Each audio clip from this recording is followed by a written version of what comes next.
why Jung doesn't mention the tarot more. You can buy now a Jungian tarot, and it's very well done. And obviously Jung's theories and ideas give huge, validity to the fundamental idea behind the tarot, which is that with certain archetypes, imagery and certain symbolism, you can recapitulate the life story of us all. It's the story of the life and death and birth of the universe. So Izanagi, the creator god, is the magician who starts the journey. The fool, and yet all the gods are fools. So the fool god has been chosen very carefully. I'll leave you to discover which one. But in a sense, we're all a fool. Coming into incarnation and experiencing all these sufferings, right? But we should never forget that it's also a divine comedy, as Dante pointed out. Anyway, what I discovered is that Jung was a member of, for a time, a thing called the Hermetic Society, which was based in Switzerland, set up in the late 1940s, I believe. And he worked with people that were very, very deeply into the tarot. And he mentions the tarot only once in his collected works. And he references a chap who was a real tarot scholar that gave a lecture to the Uranus gatherings about the tarot. And, Jung realised this is seriously important. But why didn't he then carry on with the research? Well, I think he would have done, but, and this is this sort of interesting and sad bit, the people that had set up the Hermetic Society were themselves really, really powerful esoterics, and they were deeply into magical studies in an intellectual way.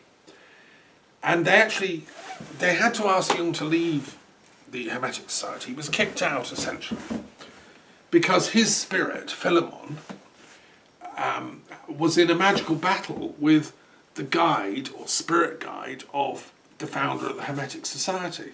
And it was decided that we can't have that Jung and his Philemon here, because he's picking a fight with our spirit entities. So it was a sort of spirit battle. I mean, it would make a great novel, wouldn't it? But it's also a tragic and a bit sad story. In my work as an interfaith mediator, I've discovered that, when religious people fall out, they do it big time. Because it's not just, my problems or whatever. It's me and all my religion, and it's 2,000 years of history or 3,000 years of history. It's all my faith against yours. And you're the devil. And it's my angels against yours. They're all demons. And, gosh, these interfaith quarrels become really ferocious. And that's a little microcosm, an example of one. This Jung's spirit guide falling out with the spirit guide of the Hermetic Society.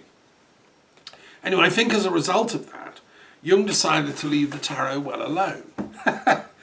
And he then turned his attention to alchemy. And it's interesting, alchemy became his obsession in the last decades of his life. I mean, not exclusively.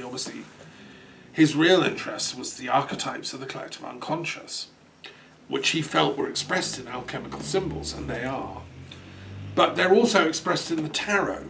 And I think what I've stumbled upon this last week in doing the research for my book is that Jung left the tarot alone because he felt he would leave it up to others who were more expert. Whereas other people weren't really doing research in alchemy, so he made that his field. And I admire him for that. I think he was a humble man at the end of the day. He had the right balance of, humility and strength of will to then pursue a course, which is what you need in life. Anyway, so yes, I've been busy doing that and discovering Izanagi. And obviously the Druids, there's Druid tarots. My friend Philip Carl Golmas made a couple of excellent Druid tarots, and there's Jungian ones, and you name it. But mine will be the first tarot of the gods, and I offer that humbly to humanity as a sort of, my bit towards planetary salvation. I mean, I think the gods are needed. Our problems on this planet are now so vast, so off the scale. We're really screwing up this world, with global warming and temperature rising, sea level, you name it, religious wars, hate sort of intensity stoking through social media, the kind of stupid way that social media has been allowed to polarize public opinion, etc., etc., poverty, unemployment, rising suicide rates. I mean, this is really like pretty dire. So my view is that we need the gods to come and help, and help intervene. You know, I accept the argument. Yeah, we need the goddess too, the rebirth of the goddess. That's what Merlin Stone and all these other pioneers of feminist spirituality said way back from the 70s onwards, and I was a paid up member of that club. But I think where it can go wrong is to say, and let's get rid of the gods. No, we need them too, and we need Yahweh, we need Allah, we need all the gods, but they just have to start behaving in a civilized manner to each other. And stop like, I'm the top god, I'm Yahweh, I'm going to clobber all you lot. Or, I'm the top god, no, I'm Allah, I'm really the top god, and I'm going to get you lot. We can't afford that nonsense. That's like egotistical adolescent boys in a playground having a fight. It's like, my gods are better than yours, I'm going to clobber you. Nonsense. Well, I'm a teacher, right? And we don't tolerate that kind of nonsense in the playground. So why should we tolerate it on a planetary scale among these basically mobsters who are galvanizing their secret forces behind the scenes with all their internet wars and zapping each other? Mossad keeps zapping Iranian scientists. I mean, come on, let them do their thing. They only want like nuclear power, and if you think they're doing naughty stuff, take them to the UN Security Council. Do it properly. Don't just do private zapping. That's what naughty boys do. So anyway, that's my mission on the Tower of the Gods. And it's a peace mission. It's part of magical peacemaking, right? So I want to just share something else I've been doing this week. This is related to magical peacemaking, right? So how can we save the planet? Okay, we'll have a Tower of the Gods. What if that fails? What if nobody's got any time to read anymore? What if everyone's gone dyslexic and they can't read books? What if people are so brainwashed all they can do is like post rude messages on Facebook to each other? Well, how about we get the intelligence community of the world to earn their money and try and build peace? How about, what would happen if the CIA, MI6, Mossad, the Pakistani intelligence service, Indian, Iranian, Chinese, Russian, all work together for a change to make peace? Is that, what would be wrong with that? Because the people that work for intelligence are often the cleverest people on the planet. They've got huge degrees and training. They've all gone to MIT and learned their craft, or the equivalent in their countries. They're super brainy people. What if they were all starting to work for peace? I personally love that idea. And I think all intelligence agents should have to swear an oath to work for peace of their country and all other countries. And that their country, like Britain say, should be able to make peace treaties with every other country and agree not to do spying, espionage, skullduggery against each other. Or France, in my case. I'm now living in France. I'm not sure the current government in Britain would be even capable of understanding what I'm talking about, let alone doing it. So I attended with great pleasure a very interesting seminar at my favourite intelligence studies academic centre, which is at Harvard University. I've been to Harvard, I know it, love it. It's my other home in America. And the Belfer Centre runs this wonderful intelligence studies seminar, which I tune into when there's something interesting on. And there was something interesting on this last week I want to share briefly. It was a discussion about the really important point about where policy and information or intelligence overlap. You see, there's this theory in American intelligence circles, and I believe it's the same in British and French and so on, that if you're an intelligence agent, you can't influence or decide policy. The government, the politicians decide policy. So, you as an intelligence agent can only provide information that can help that policy come into being. However, you are entitled and you have the duty to say, if you do this policy or that policy, then this is likely to be the outcome. You can say, you can sort of, you can nuance the policy decisions by saying, I mean, this was obviously never done during Brexit. You see, this is the problem with Britain. Somebody put, I don't know, drugs into the minds of the Tory party, and they went mad, is my only possible explanation. But what they should have done, what somebody should have done that actually cares about Britain, is said to the intelligence community, okay, we're thinking of doing this thing called Brexit, this policy. If Theresa May on her first day in office had said, called up intelligence people and said, look, we're thinking of interpreting that referendum we just held as meaning Brexit, Brexit, Brexit, hard Brexit at any cost, what's the likely impact that's going to have on the UK? Now that is the question she should have asked. And I did meet Theresa May around that time. I'm extremely disappointed in her pure, naked ignorance.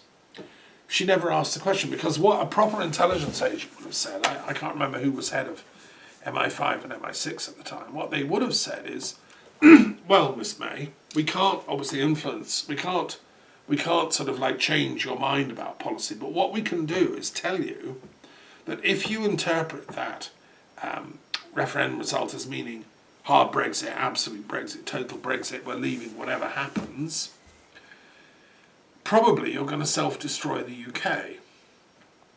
Because that was not the will of the Scottish people. They're already a bit uppity and want independence. I mean, they're going to get independence on this if that's the way you interpret it. So that's warning number one of the consequence, as it were, unintended consequence. Warning number two is that, yes, well, probably the island will reunite and the Northern Irish people of Ulster will vote to rejoin their republic, because they've been trying to do this for the last 400 or 500 years, and this will give them the steam to cruise into port on this one. The chances of those two things happening are at least about 70% in favour. So, if on the other hand you interpret the referendum result to mean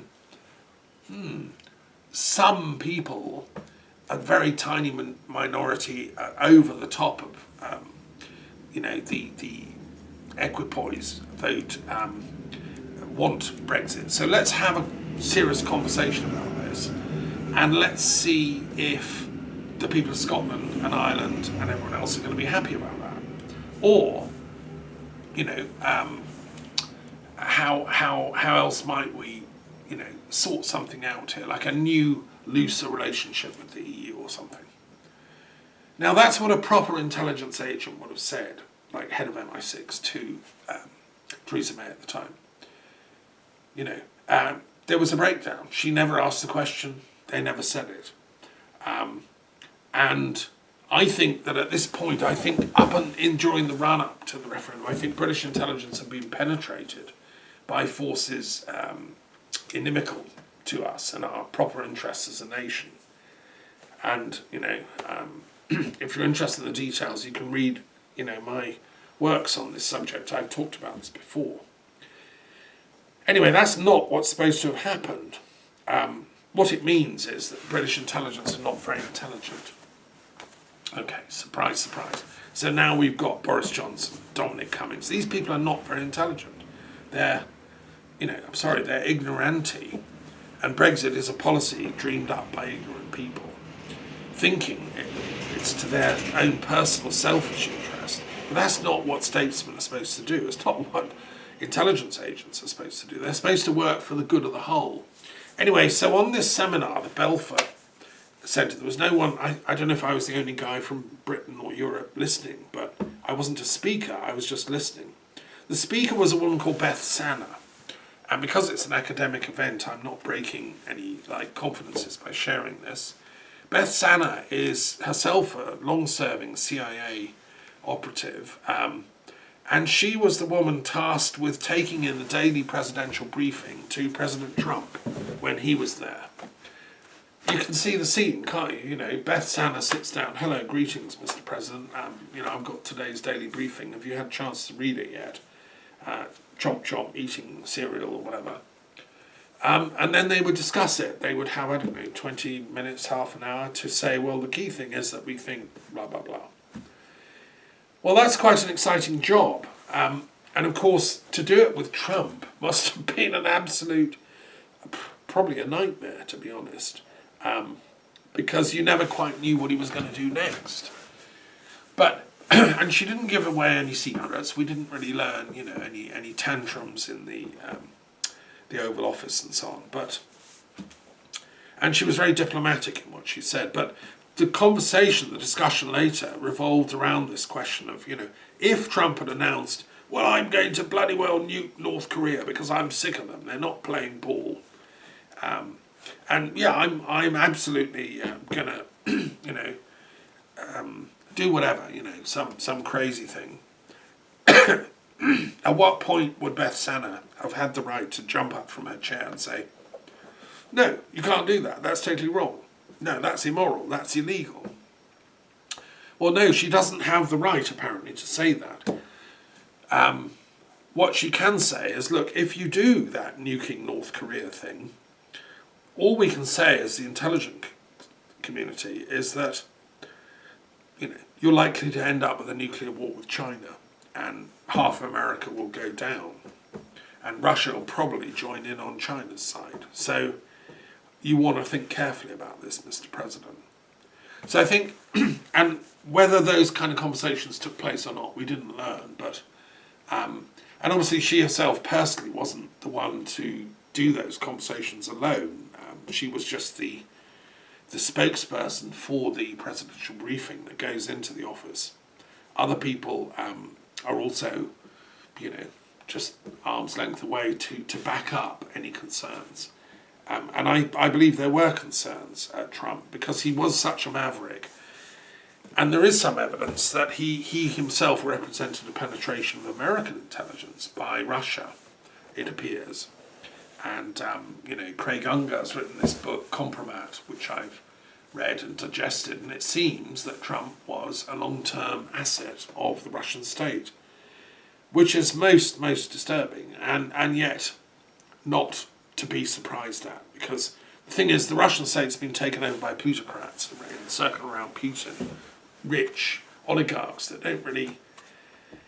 They've sort of lost their old social conscience. I don't know what's happened. I used to go to Russia. I know Russians well. I love Russians. I don't know what's happened, how that was allowed to happen. And so they've got this festering kind of desire to defeat the Americans, and they use Trump to do it.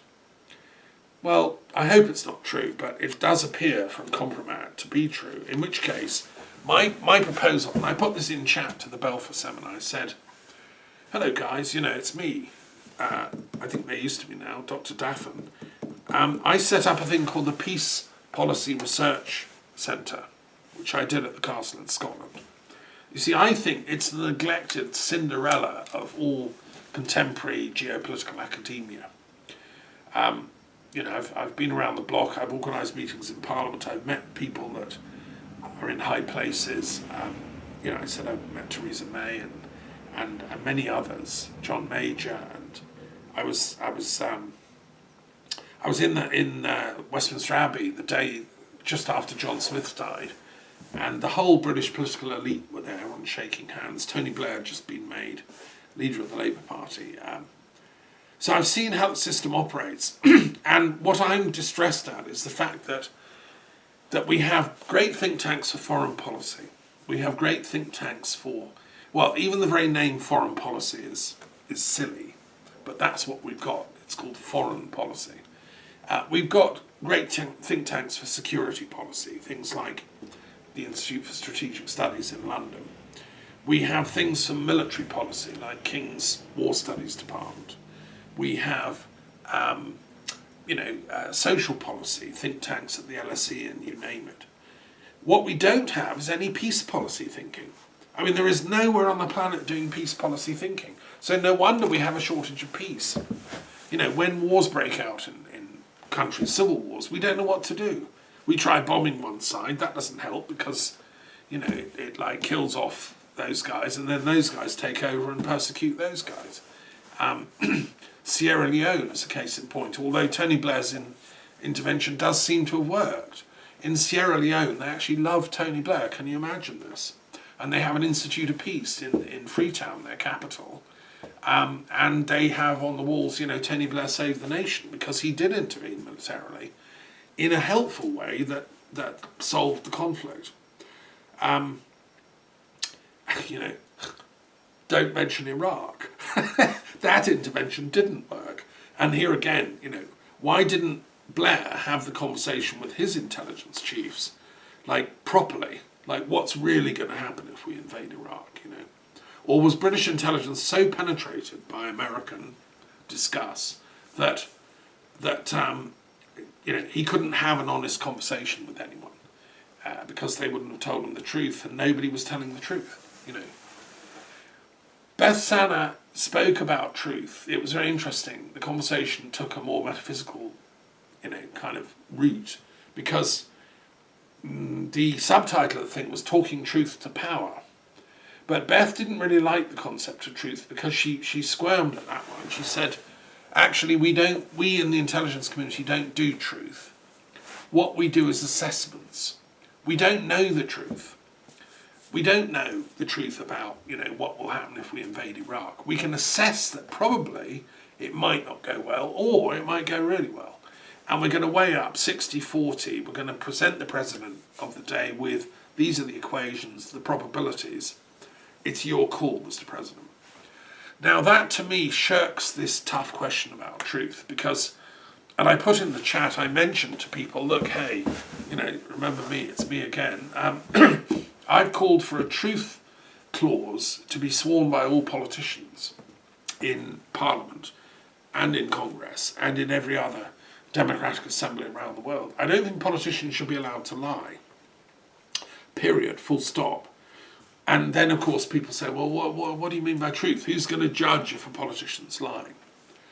And this, of course, is now a huge issue in the British Parliament, because the British political system has been taken over by lies. Brexit's good. I mean, that's a lie if ever I've seen one. And Peter Stefanovic has been relentlessly hounding the Boris Johnson arsenal of lies, which just pour out of his mouth like water drops in a leaky castle in Scotland. So I did raise this question of truth in the discussion with the Beth Sanner seminar, and I think it's really important still. It's not just that intelligence people have to talk truth to power or truth to the politicians. The politicians have to talk truth to themselves and to each other and to their intelligence people. Otherwise, we're not going to get through. This planet is going down, because you see, that's how civilizations crumble and decay, is when lies take over. Think about how the Roman Empire lost. It was because one guy, Christ, had the courage to stand up for truth, and his followers eventually took over as the kind of descendants of Nero, the crazy people, kept falling on each other's swords. So,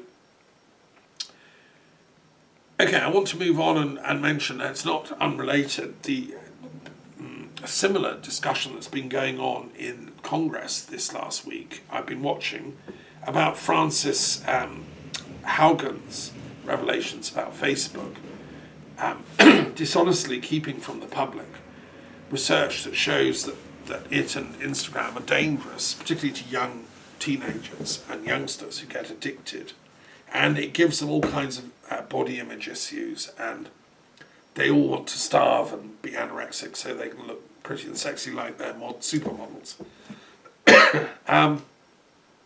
Anyway, if you haven't been listening, listen to it. It's on C-SPAN. And Francis Haugen deserves everybody's thanks, really, not just Americans, because Facebook is a global institution now. And what she rightly points out is two things. The algorithms that govern the feed in Facebook are designed to get your maximum response, and therefore they put stuff in front of you that's going to be controversial, that's going to make you go, oh no, dislike, or oh I love this, like it. Because the more interaction they get, the more they get clicks, the more they get profits. And so, by definition, these algorithms create confrontational bipolarization and dichotomy. This is what she's been explaining. And this is responsible for the incredible polarization that's affected the world community.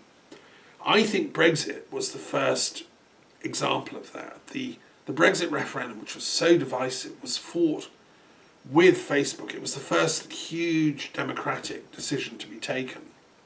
And Facebook was instrumental in weaponizing it and in allowing the let's leave the European Union, our greatest allies and best friends and guarantor of our economy and civility as a nation. Let's leave all that. Because the people who were fighting for the, let's leave it team bought, stole and scammed, using Chris Wylie and Steve Bannon, the technical expertise enabling them to persuade enough millions of people to vote for this stupid idea. It was a Brexit caused by Facebook. And Chris Wylie's book on this reveals that absolutely 100%. And Frances Haugen is really just further evidence that this is the case. It's also happening in Myanmar, where it led to riots against the Muslim refugees and the Buddhists. I mean, of all things, Buddhists were whipped up to ethnic hatred, right? I mean, Facebook can do that. Really, it should be totally changed. And now it's happening in Ethiopia. Apparently Ethiopia's collapsing in civil war because of Facebook. Well, blimey.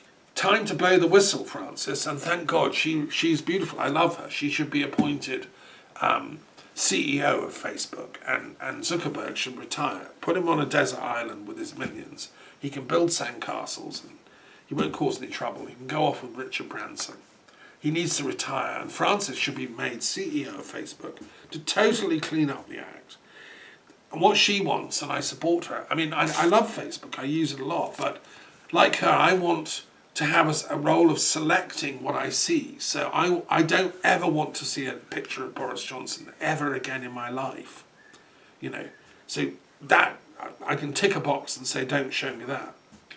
I don't want to see anything about promoting Brexit. I don't want to see any of these. I don't want to see any images of Priti Patel, not even a spitting image. Don't want to even know she exists. Etc., etc. And I should be able to specify all that. What I want to see is spiritually enhancing posts about philosophy, about metaphysics, about psychology. I want to see new scientific research into altruism, compassion and love. I want to see breakthrough scientific discoveries about healing cancer and Alzheimer's, and I want to see good political developments where peace is breaking out. I want to see all sort of peace policy developments. Any post anywhere in the world with the word peace policy in it, I want to see it on my feed, etc., etc.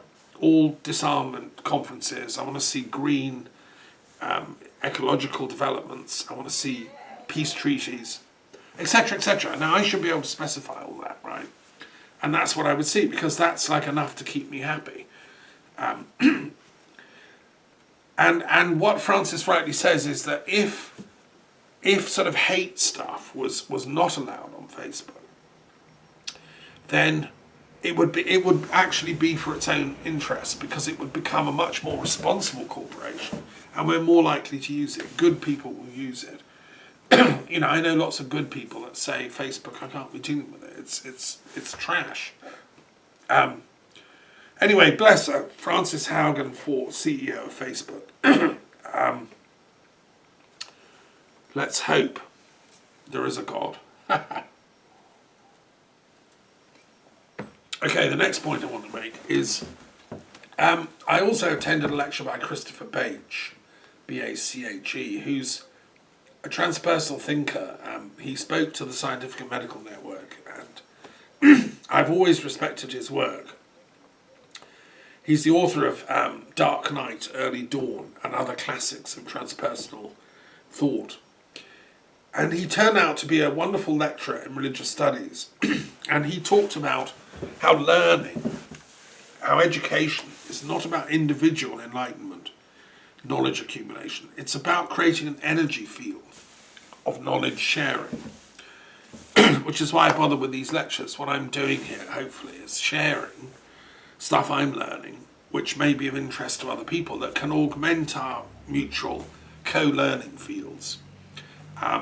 And ultimately, the purpose is to reach enlightenment. You know, I'm a bodhisattva on the job here, trying to encourage humanity to wean off violence, conflict, hate speech, and hate actions, and to pursue the path of enlightenment. Anyway, Chris Bache is on the same hymn sheet, and it was a pleasure to meet him and hear his excellent talk. And yeah, look up his works. The other thing that I was happy to do was I had an interesting chat with my friend Mandy Kahn, who's the writer-in-residence at the Institute of Philosophical Research in Los Angeles, founded by Manly P. Hall. You probably all know his wonderful book, Secret Teachings of All the Ages, which has got some wonderful stuff on the tarot and other esoteric things. I mean, Manly P. Hall was a great universal thinker, active in the 20s and 30s, combed Europe for esoteric literature, took it all back to LA. He had wealthy patrons, and it's all now housed in this giant library, which is a sort of to die for gathering of esoteric and occult and mystical literature. And Mandy is living there, or just round the corner, as writer-in-residence, so what's not to like? And she was she shared in our discussion, she'd just taken part in a concert for peace in Ojai, which is just north of Los Angeles, like last week, I think, or a couple of weeks ago, at a place called Meditation Mount. And she described, who was there, and it was, you see, Ojai is where Krishnamurti ended up living and teaching. I heard one of Krishnamurti's last talks at Brockwood in England, but he ended up mainly in California. And the land was bought by Annie Besant, and it was turned into a theosophical school, academy. Alice Bailey lived there for a time. It's been a very important centre for alternative New Age esoteric thinking in America. It's like the Findhorn of America, Ojai. Anyway, it's lovely to hear from Andy about that, and our mutual friend Samantha, who's been busy doing her own research into these mysteries. And the other thing I want to say is that I've also been doing a lot of reflection on what the Global Green University is about, which I'm rector of, and in whose name I'm also giving these talks. Why do we want a Global Green University? So what? What's wrong with the University of Oxford or Paris? The first thing about a Global Green University, it's not only limited to a place. It's not just Paris or Oxford or London. A Global Green University is global, and I think that we now need to move to a global kind of approach to knowledge and wisdom and philosophy. When I went to the University of Bristol, I resigned in disgust because they were teaching just a very narrow band of philosophy. It was like one little channel, which was the traditional Hume kind of sceptical channel of European academic thought. And what I want is a globalistic approach to knowledge transmission. So the Global Green University, the first thing is the global bit. It stands for let students who are studying philosophy learn about Japanese philosophy, about Chinese, about Mongolian, Tibetan, French, Greek, German, Scottish, etc., etc., American, Latin American. Let's have a global approach to philosophy. And that's why I run the Institute of Peace Studies and Global Philosophy, because I mean by that, let's look at all the philosophical traditions of humanity in their complex interactions, because they're all interdependent. Buddhism talks about codependent origination. So it works at every level of reality. It works at the highest level of philosophy and wisdom work. Codependent origination.